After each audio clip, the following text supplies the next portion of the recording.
In southern Tinian in July 1944, the volcanic slopes after rain shone dully between blast scars, the air thick with cordite, dead leaves, and the sweet burnt smell of sugarcane. Since the US 5 Amphibious Corps had landed in the north and broken through faster than most maps had anticipated, the positions of the 50th Independent Mixed Brigade had been squeezed into a steadily shrinking arc. In a single day, the road network was torn apart. Places that yesterday had been supply routes were now overturned trenches. What had been a depot became a crater. The old lines of movement still existed on paper, but on the ground they had turned into a chain of shell holes and abandoned trucks. Most combat units had given up on the idea of a coherent front. They searched instead for whatever strong points they could still hold: pillboxes, ravines, scraps of trench that were not yet ploughed flat. Under that kind of collapse, the purpose of a transport column stopped being obvious. Ammunition stocks had been blown up.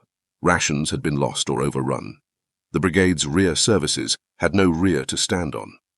Matsunaga Rikio still moved as a transport squad leader. In the dust of retreat, he gathered up a handful of survivors, logistics troops, ammunition handlers, servicemen who had been swept away from their parent units. 7 men in all, in varying condition: a corporal with a bandaged calf, a boy with singed eyebrows and eyes that watered constantly, a driver still clutching the useless handle of a steering wheel. Matsunaga did not ask about their wounds. He did not check which company their paybooks listed. Instead, as if a set of regulations still applied, he lined them up in 2 ranks. Charred ammunition boxes lay scattered at the edge of a crater. Empty ration crates, broken stretcher poles, bits of webbing. He walked along the line in silence, picking up what he could find, pushing it into hands and onto shoulders. The boxes were empty, the crates splintered, the stretcher poles warped, but the formation could not be empty. A transport squad without loads was, in his mind, not a squad at all, just a group of men walking without justification. He believed that as long as this form existed, he still bore his duty. The duty was simple and had been drilled into him for years: move things where they are needed, keep the flow unbroken, never let the front run dry. That duty had written his name on rosters and reports. It was the only reason anyone had ever called him squad leader. If the form disappeared, if the squad dissolved into individuals stumbling through the cane fields, then the duty would vanish, and with it the only clear shape his life had ever had.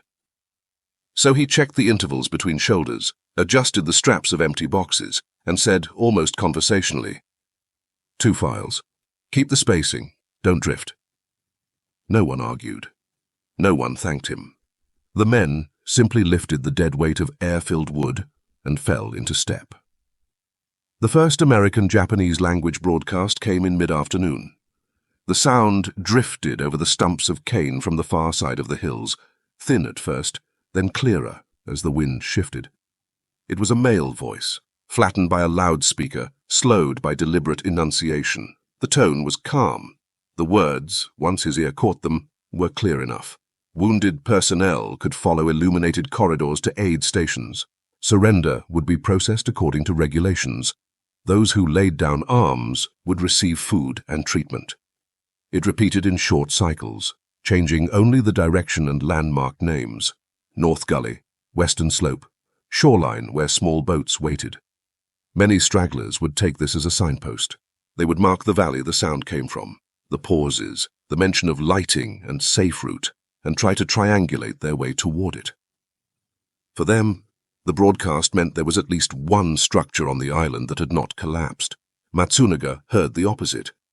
When the words "wounded may proceed along the lighted road" floated over the ridge and fell apart in the wind, he did not hear an offer. He heard someone publicly announcing that the Japanese supply system no longer existed. If the Americans could talk about roads as if they owned them, if they could promise to handle wounded bodies according to regulations, then the work that had defined him, getting supplies forward, bringing the wounded back, had been taken over. What had been his job was now theirs. It felt less like consolation than like being dismissed. His shoulders and back tightened, as if a superior had called his name and crossed it out. "Turn," he said at once. "Away from the sound. Move." He did not explain why. The men did not ask. The column angled off the slope, away from the valley where the loudspeaker crackled. The empty boxes bounced on bones and muscle. Their footsteps slid on damp pumice. They walked until the broadcast thinned into wind and artillery noise. When the voice was finally lost, he let them slow. The hillside they were on had once been terraced. Sugarcane had grown in flat ribbons, green on black rock. After weeks of bombardment, the terraces had slipped and broken. Blocks of volcanic rock jutted through the soil. Rainwater collected in thin films on the slanted stone. The men's rubber soles squeaked as they stepped across it. Matsunaga kept the column moving along the contour rather than up or down. It was not the fastest way to go anywhere, but it kept them off the obvious routes, the gullies that led toward beaches, the old cart tracks, the lines where wheels had once passed. In his training, obvious routes were where an enemy would look first. Now he applied the same logic to an enemy who offered aid. He did not want his squad to be seen as remnants blocked after failing in their duty.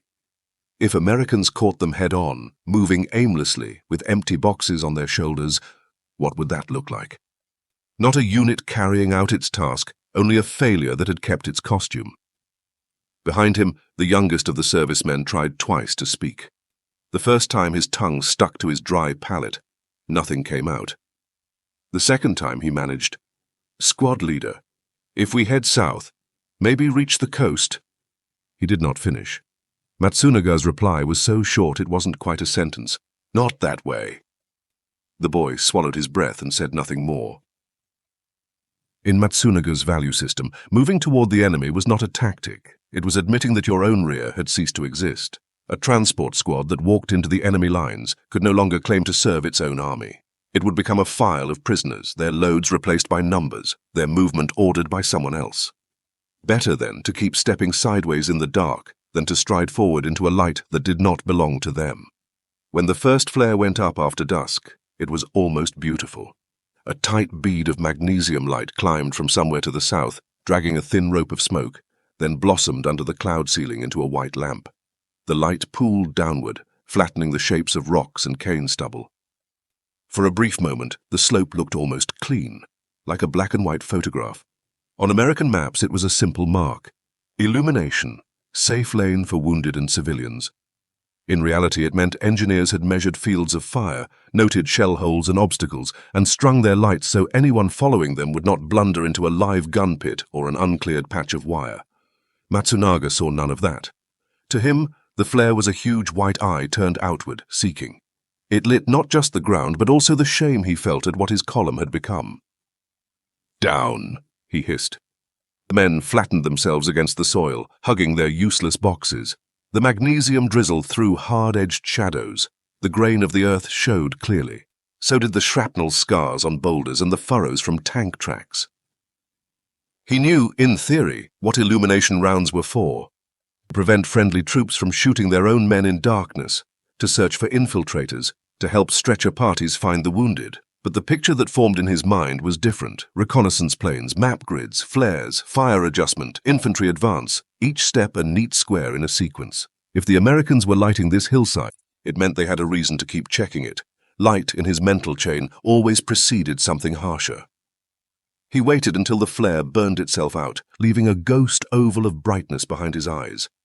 Only then did he motion them to move, angling away from where the light had fallen. Behind them, another flare rose, slightly farther downhill, marking the line of a corridor the Americans were building up from the beach. By then, the V Amphibious Corps had already pushed through the main Japanese positions. The organized line of resistance had shattered. U.S. engineers and medical units were moving forward close behind the infantry, laying out evacuation lanes, signposting aid posts, and establishing what their manuals called controlled collection points for wounded and prisoners. The front edge of the battle was moving north, but the rear, the trucks, the medics, the interpreters with loud hailers, was spreading out sideways, reaching into the hills. On American timetables, this was a planned slowing of the advance, a pause to compress confusion so the division's rear would not explode in the next phase of the operation. In Matsunaga's perception, the slowing was deliberate in a different sense. The enemy no longer needed to rush. The front was decided. Now they could concentrate on sweeping up what had been left behind.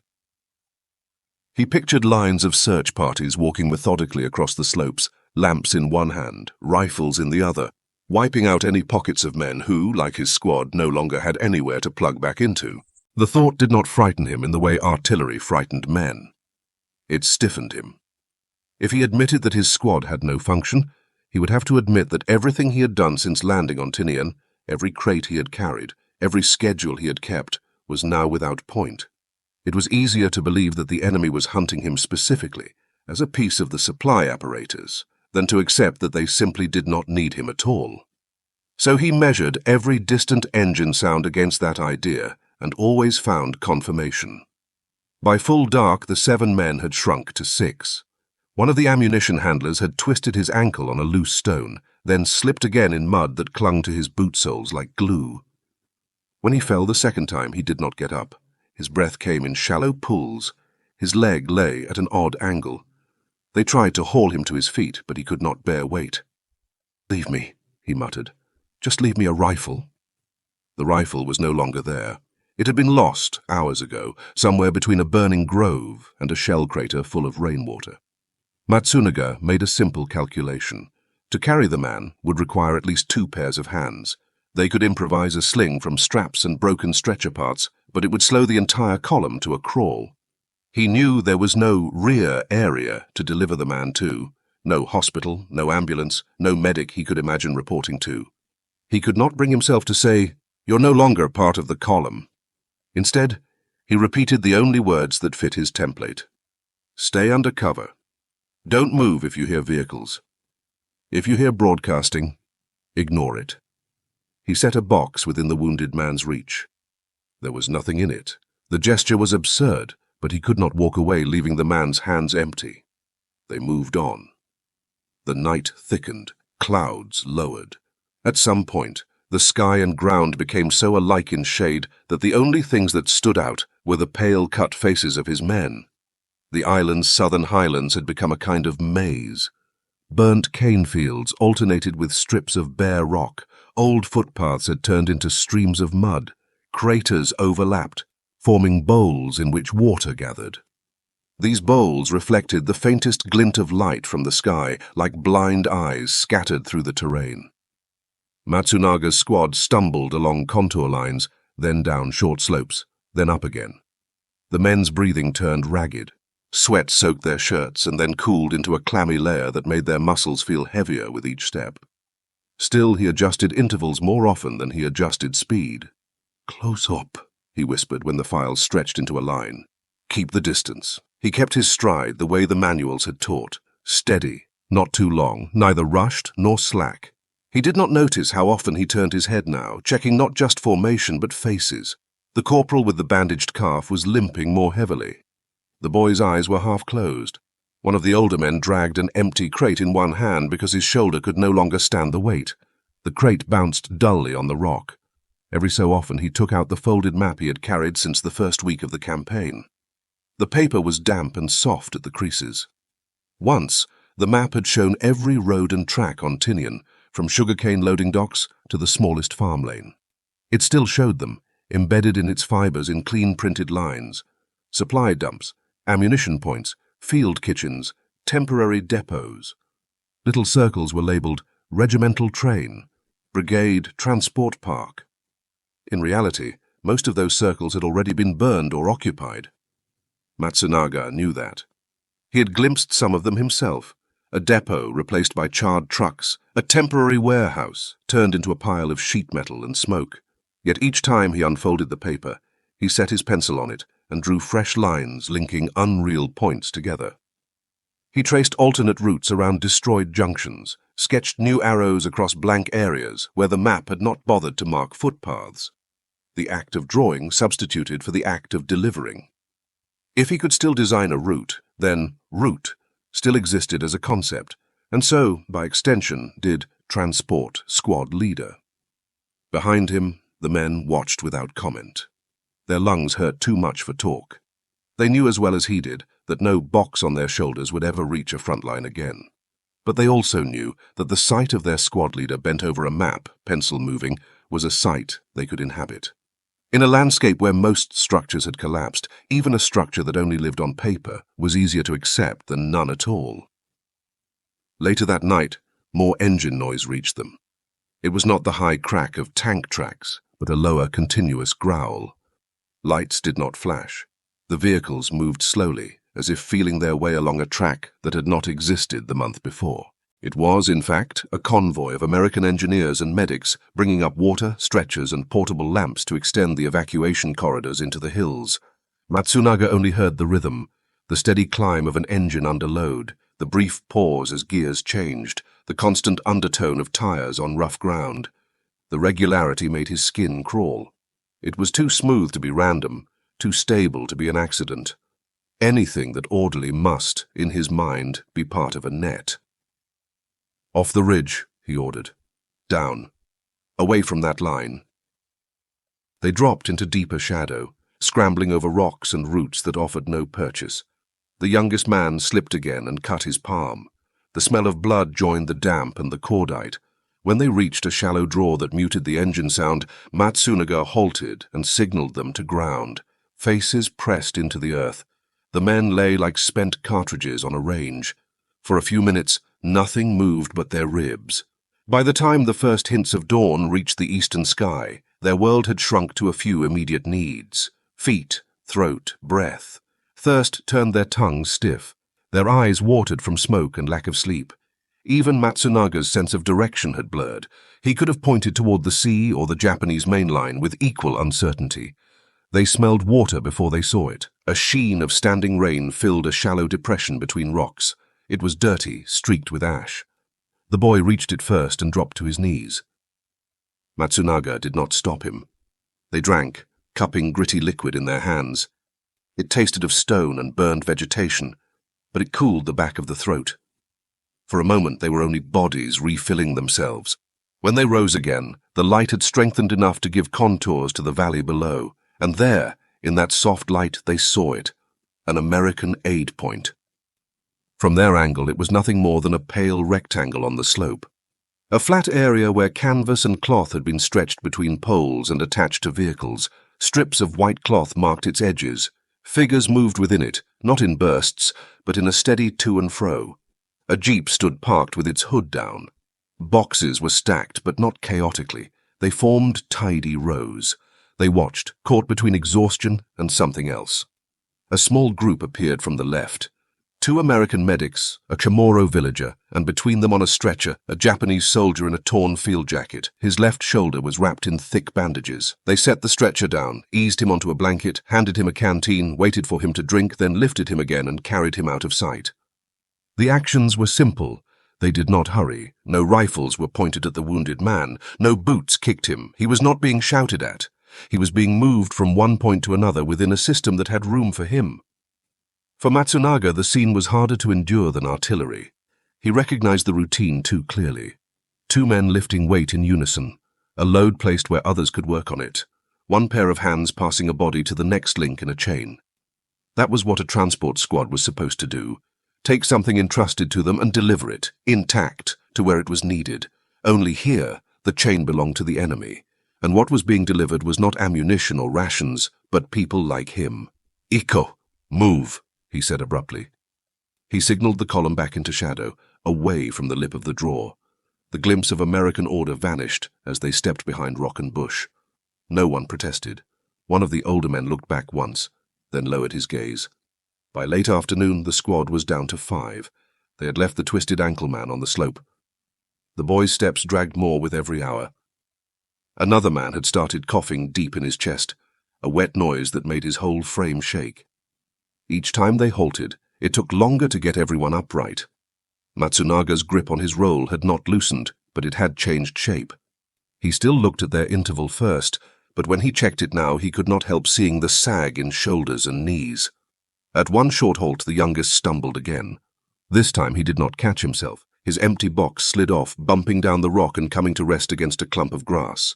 He tried to rise. His arms trembled. His legs refused. Matsunaga bent automatically to pick up the box. Intending to hook it back over the boy's shoulder, his hand closed on the charred wood. It was lighter than he had thought. Nothing but splinters and the ghost of a weight that had once been inside. For a moment he held it suspended, feeling the uselessness of the object. 2 nights ago, that box had meant squad. Now it meant burden. He let it drop. The boy stared at him, eyes wide, not in relief, but in confusion. No order followed, no reprimand. Matsunaga did not know how to explain the simple fact that had just forced itself past his training. The box no longer carried anything. The men who bore it barely carried themselves. To insist on loading them would not restore his duty. It would only ensure they reached a point where no one else could take them over. "Sit," he said instead. "Breathe." The boy's shoulders shook once, not crying, just letting go of a tension he had carried since the invasion began. They stayed like that longer than any previous halt. It was during that pause that the patrol came, 2 Americans in helmets and rolled sleeves, moving cautiously up the slope. Behind them, a medic with a canvas bag, and farther back, the damp nose of a jeep. They were not in combat formation. Their rifles were slung, not pointed. Their eyes searched the ground more than the horizon. They saw the fallen boy first. The patrol leader raised his hand. The men stopped, then approached with deliberate slowness. One called out in broken Japanese that sounded like it had been memorized from a sheet. "Don't move. You are safe. We have medicine." No one in Matsunaga's squad raised a weapon. They had none. No one ran. There was nowhere to run to. The Americans crouched by the boy, checked his pulse and breathing, then loosened his collar and felt gently along his ribs. The medic poured a little water into his mouth, then more. A stretcher was called for. The boy's hands twitched once as they slid him onto it, then relaxed. Matsunaga watched from a few meters away, half hidden behind rock. His hand did not reach for the stretcher. His feet did not move. He was close enough to see that, on the medic's sleeve, the red cross was clean and centered, not a decoration, but a badge of function. The boy was lifted, his limp weight handled with care, and carried downhill in smooth, practiced steps. In the balance sheet of the battle, this was nothing. One anonymous private added to a column labeled "Enemy Wounded, Collected." In Matsunaga's private account, it was the first time he had seen his own role, moving loads so others could work on them, performed more effectively by someone else. For a heartbeat, he felt not hatred, not gratitude, but a hollowing out sensation, as if a beam that had supported his inner structure had been quietly removed. His squad did not look at him. They were watching the stretcher instead, following it with their eyes until it vanished below the lip of the slope. The crack in his logic did not widen immediately. It simply stayed. Night closed in again, softer than the previous one. Artillery fire was more distant. The islands north of Tinian were now within American range, and much of the heavy bombardment had shifted away. The southern hills lay at an odd angle to the action, too close to be ignored, too emptied of organized resistance to be worth a major push. The vehicles in the valley kept moving. If anything, their sounds were more continuous. Engines at low revs, the squeak of springs, the faint clatter of tools. A steady, low-intensity pulse. Matsunaga stood on the slope where they had watched the boy taken away. The remaining 4 men sat or leaned nearby. No one held a box anymore. The empty wood lay scattered on the rock like cast-off shells. The transport leader listened.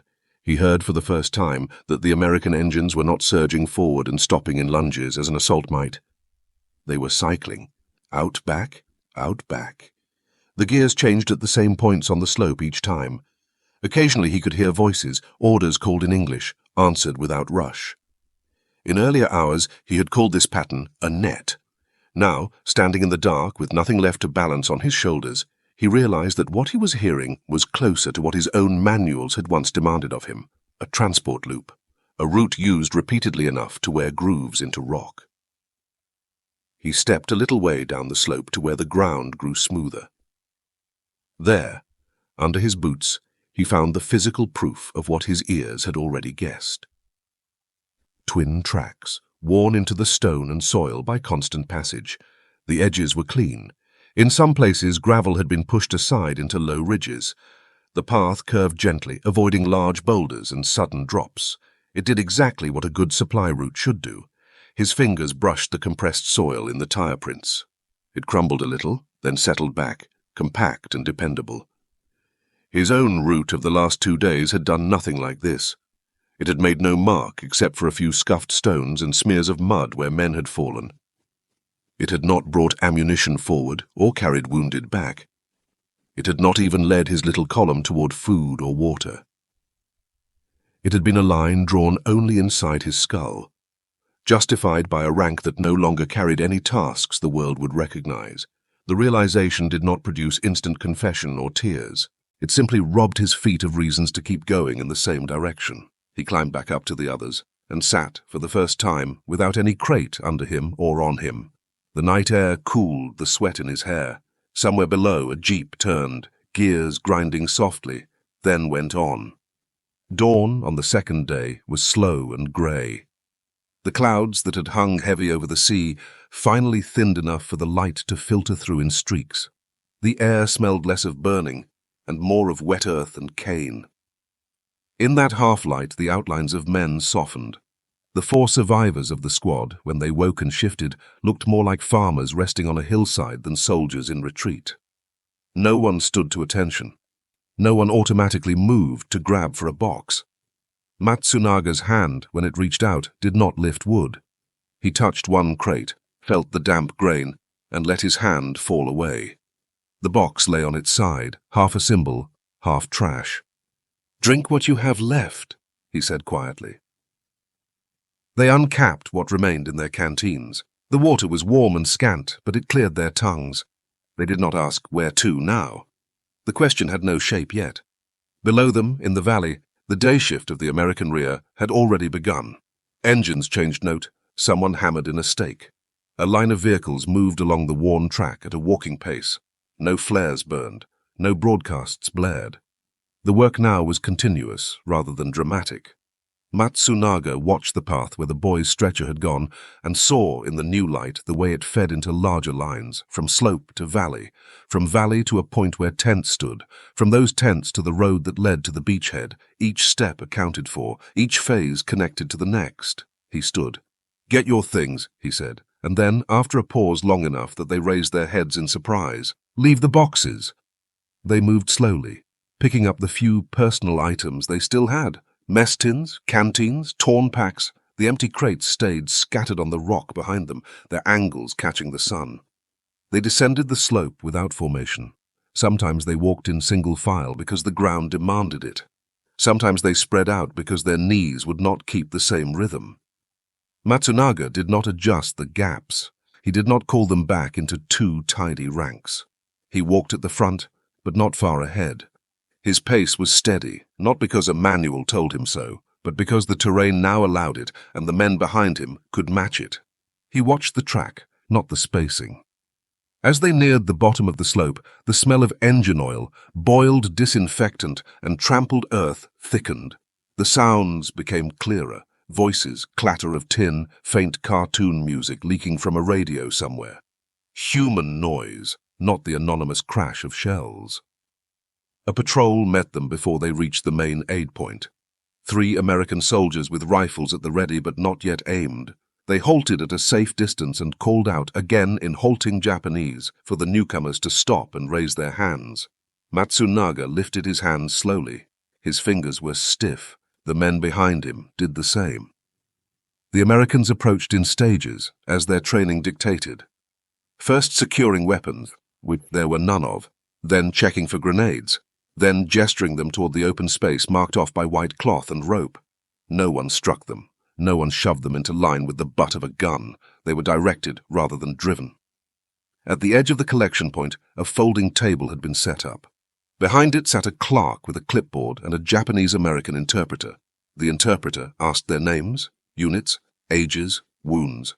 The clerk wrote the answers in neat block letters. Numbers were assigned. A string of digits replaced the function that had once lived in Matsunaga's rank insignia. He did not flinch when the interpreter repeated his own words back to him in English for the clerk's benefit. Former transport squad leader. The title sounded thin in this place, but it was recorded without contempt. It was simply a fact in a system that needed facts. After registration came water, then a brief medical check. The Americans looked for bullet wounds first, then dehydration, then fever. Those who could walk were sent to one side of the area. Those who could not were laid on blankets under a tarpaulin. The process was not fast, but it was unbroken. Each man moved from one pair of hands to another without being dropped. Matsunaga was placed among the walking wounded. His body had only bruises and strains, nothing that needed more than rest and clean bandages on a few cuts. He sank down on the ground and watched. He saw Japanese soldiers, Chamorro civilians, and American casualties, all being handled according to the same basic pattern. Check, classify, direct, move. The details changed with language and uniform, but the underlying movement did not. He understood finally that this was what a functioning transport and support system looked like at the edge of battle, when it was not trying to feed the front with more violence, but trying to pull people away from it. In the weeks that followed, he was moved again and again, from the island stockade to a ship, from the ship to a rear area camp, from that camp to another. Each transfer followed a written schedule. His name and number appeared on lists he never saw. Trucks arrived when they were supposed to. Guards counted heads. Cooks distributed rations at regular hours. None of this had him as its purpose, yet he could not deny that he was being carried, steadily, along routes whose logic had nothing to do with sacrifice. At one camp, an American quartermaster looked over the group of healthier prisoners and picked some of them to help with manual labor. Matsunaga was among those selected. He was given simple tasks: loading crates of medical supplies, carrying water cans, stacking boxes in orderly rows. The work was familiar. The labels on the crates were not. They bore English words he could not read and red crosses he could. Gauze, penicillin, plasma, canned peaches for hospital wards, bandages, splints, blankets. Nothing that would explode when mishandled. He found that his body slipped into the old patterns easily. Bend, lift, balance, walk in step with another man, set down on command. The difference was where the loads were going, not toward a gun line, but toward wards where moaning bodies quieted after injections and dressings. No one called him squad leader. The Americans did not care about that detail. They cared that he could carry 30 kilograms safely, and that he did not steal or sabotage. His identity shrank to a function again. Pair of hands, back that could take weight, feet that could follow a marked route. He might have felt humiliated. Instead, he felt a kind of uneasy familiarity. For the first time since the brigade had started to disintegrate, his movements fed into a pattern that clearly achieved something. Sick men received bandages faster because he walked steadily. Stretchers reached ambulances because he and another prisoner coordinated their pace. The net he had feared in the hills was revealed here as something else, a mesh built to catch falling lives, rather than kill fugitives. Years later, at a small facility near a former internment site, he swept floors and carried coal. He had long since stopped being transport squad leader to anyone but himself. His body had thickened, his hair thinned. Newspapers sometimes ran stories about how the Americans had treated prisoners of war on the islands, quoting guidelines and committees and words like humane and in accordance with the Geneva Convention. He read those articles slowly, tracing the characters with a finger. They explained, in dry bureaucratic language, why the Americans had built corridors of light on Tinian and Tinian's neighbors. They listed that wounded enemy combatants were to be collected, treated, and evacuated as circumstances allowed. They noted that transport units were to be assigned during operations specifically for the handling of prisoners and wounded, that engineers and medics were to cooperate, to mark routes clearly to prevent unnecessary deaths. The papers did not mention him or his squad or the boy with the empty box. They did not talk about crates lying on volcanic rock, or about a man discovering that the road he had walked so stubbornly did not, in fact, go anywhere. He did not need them to. When he thought of that July night now, the loudspeaker speeches had faded. The artillery was distant. What remained was the memory of a magnesium flare falling slowly over a hillside, a light he had once watched with his face in the dirt, teeth clenched, convinced it existed to expose and punish him. He knew, with the quiet certainty that only time brings, that he had misunderstood its main purpose. The flare had not been aimed at him or his failure. It had been aimed at corridors. Strips of ground marked so that stretcher-bearers could see rocks before they tripped, so that vehicles could avoid rolling over men who lay unconscious, so that wounded soldiers, enemy or not, could walk downhill without breaking their necks in the dark. He had spent a night running from that kind of light, determined to keep his men away from it in order to preserve a title that no longer fit anywhere. In the end, He had watched that same system pick up one of his men and carry him where he himself could not. The realization did not make him grateful in any heroic sense. It made him careful. Once, duty had meant pushing ammunition forward until everything in front of him burned. After Tinian, he carried a quieter definition inside him, that there are also routes whose whole purpose is to bring human beings away from burning ground. That keeping those routes open and recognizing them when they appear, even if they belong to someone you thought of as the enemy, is also a kind of work. He would never again command a squad. There would be no more maps laid out under his hand, no more lines drawn across islands in pencil. What remained was simpler. The memory that not all structures built in war exist for killing, and that the strength of a system is sometimes measured not by how ruthlessly it advances, but by how tightly it is required to restrain itself once it has already won. On a map, the flare corridors on Tinian were probably drawn as thin dashed lines. In his mind, they were a single moment of falling light over black stone, in which the shape of his duty shifted from carrying boxes with nothing in them toward an understanding he had not had words for at the time. There had been, even then, on that island, a kind of transport whose load was nothing but lives.